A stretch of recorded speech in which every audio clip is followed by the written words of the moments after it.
In part 1, remember the 30 empty seats from the beginning? I thought they were the worst thing my family had done to me, but I was wrong, because in this part, you'll finally discover what those empty seats were really hiding. I stared at my mother's message until my phone screen went dark. "Stop digging, Scarlett." My hands went cold. She knew, but how? I called Daniel immediately. This time he answered, "Scarlett, did you tell my mother about the documents?" "No." His answer came without hesitation. "Then how does she know about page 4? Daniel was silent for a moment. "Because your mother has been asking questions." "About what?" "About me, your father, and the documents he left behind." I sat down slowly. "What did she ask?" "She wanted to know if I'd contacted you, if I'd shown you anything, and whether I still had the original papers." My stomach tightened. Why would she care so much? Because she knows what those papers could prove. I looked again at the photograph Daniel had sent me. My father's handwriting stared back at me. Brenda had access to accounts she was never authorized to control. "Daniel, did my father know she was moving money?" "Yes." The answer hit me harder than I expected. "How much?" "I don't know yet. That's what we're trying to establish." "Then who is he trying to protect?" Daniel paused. "I don't want to name anyone until you've seen the evidence yourself." For once, his hesitation didn't feel like another game. He wasn't trying to keep me in the dark. He was making sure I understood what I was looking at. "Then show me." "I will." I looked down at my wedding ring. For most of my life, I'd waited for my family to choose me, to believe me, to protect me. But I had built a life of my own now. "I was ready at 18, I said quietly. "Why didn't you come then?" Daniel sighed. "I know you were." "Then why did you wait?" "Because your mother still controlled your finances, your home, and most of the major decisions in your life. Your father warned me that confronting her too early could leave you vulnerable." I closed my eyes. 20 years of silence suddenly made sense. Daniel hadn't forgotten me. He had been waiting until I could stand on my own. "Send me photographs of every document you have," I said. "All of them?" "All of them." A few seconds later, my phone buzzed. One new photograph. I opened it. At the bottom of the page was my father's signature. Beneath it was a sentence that made my breath catch. "Daniel must protect Scarlett's inheritance until she's old enough to protect it herself." I stared at the words. Then I noticed the date. 3 days before my father's disappearance. The same 3 days connected to the business agreement Daniel had shown me. My father hadn't been preparing to leave me. He had been preparing for the possibility that someone would try to take from me what he had left behind. The attorney studied the documents for several seconds before looking up at me. "Scarlett, there is something you need to understand." He turned one page toward me. "The trust wasn't created simply to hold money. Your father placed 40% of his company's ownership into that trust for you." 40%? He nodded. "The ownership itself remained in the trust, but it generated income and other assets over the years. Those were supposed to remain protected for you." My stomach tightened. "Then what happened to that money?" The attorney opened another folder. "After your father disappeared, your mother began managing the trust's affairs. According to these records, several large transfers were made from accounts connected to the trust." "Where did they go?" He slid a statement across the table. I stared at the name printed on it. Chloe, my own sister. For a moment I couldn't speak. "How much?" The attorney gave me the figure. It was more money than I had ever imagined my family had access to. And suddenly, years of memories came rushing back. The bills I had paid, the emergencies I had covered, the credit cards I had rescued Chloe from. All those times my mother had told me they were struggling. I looked at Daniel. "You knew?" "I knew there were questions about the accounts," he said, "but I couldn't take control of the trust. And I couldn't approach you while your mother still controlled so much of your life." I looked down at my wedding ring. For years, I had believed keeping my family together was my responsibility.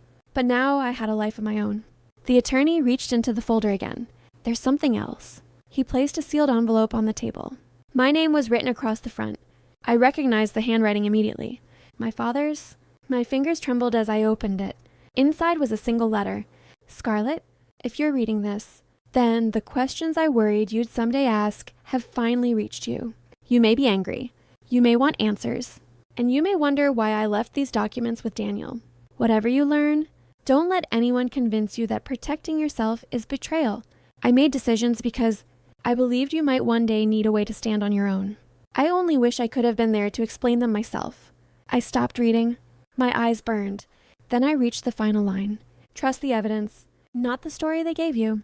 I lowered the letter slowly. For 22 years, I had been the daughter who stayed quiet, paid, and forgave. But I wasn't that woman anymore. I looked at Daniel. What do I do now? He held my gaze. That, he said quietly, is your choice. The next morning, I sat across from the attorney with Daniel beside me. For the first time, I wasn't asking what my family had done. I was asking what I could do about it. The attorney carefully reviewed the trust documents, account statements, and transfers bearing Chloe's name. We can't undo everything overnight, he said, but we can begin challenging transactions that appear to have been made without proper authorization. I nodded. And the 40% ownership? That remains protected within the trust while we determine what happened to the income and assets and connected to it. For once, I didn't feel helpless. I felt informed. The attorney explained that Brenda's authority over the trust would also be reviewed. Until the matter was resolved, she would no longer have sole control over its affairs. I thought about all those years when my mother called whenever money was needed. I had believed I was helping my family survive. Now I understood that my loyalty had made it easier for them to keep me from asking where the money was going. They hadn't simply taken advantage of my trust. They had used it to control something my father had deliberately protected for me. That afternoon, I went home and found Brenda waiting outside.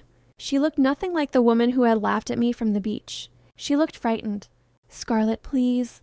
I stopped several feet away. "I don't want another excuse. I wasn't trying to hurt you." "Then why did you lie about Daniel?" Her expression changed. For the first time, Brenda looked genuinely afraid. "Because your father trusted him more than he trusted me." My chest tightened. "Why?" Brenda glanced at the folder in my hands. "Because Daniel knew things about the company that your father never told you." "What things?" She shook her head.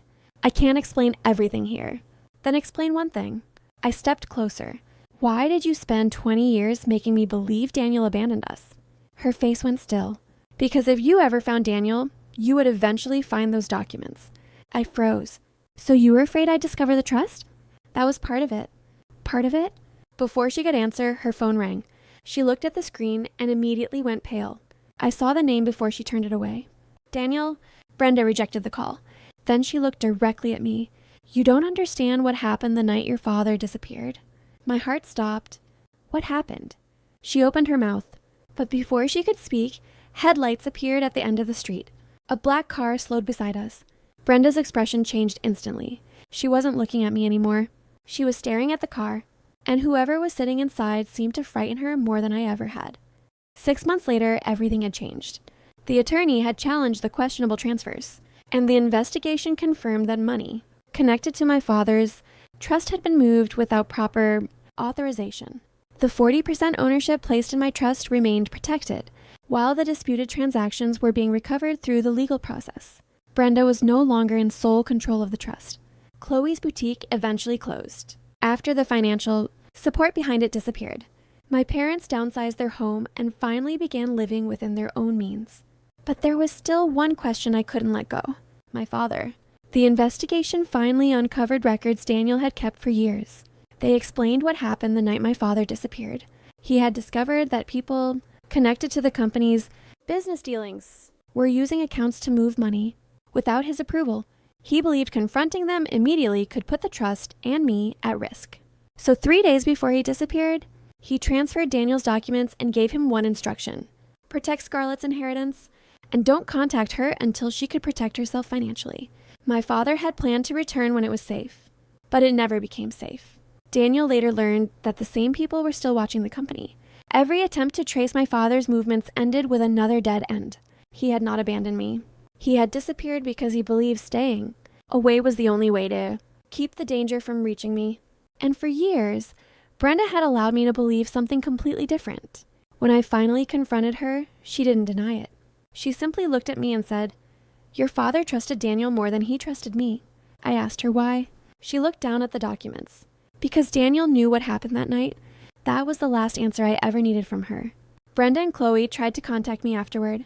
I didn't hate them, but I wasn't going back to the way things were.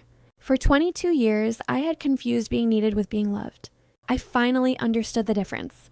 My wedding had started with 30 empty seats, but those empty seats had given me something I never expected. A life where I no longer had to beg people to choose me. Because family isn't always the people you're born with. Sometimes it's the people who stay. Julian stayed. Daniel stayed. And eventually, I stopped waiting for everyone else to decide whether I was worth staying for. I chose myself. And for the first time, my life was finally mine. If you enjoyed this story, subscribe to Revenge Diaries for more powerful family betrayal, revenge and justice stories,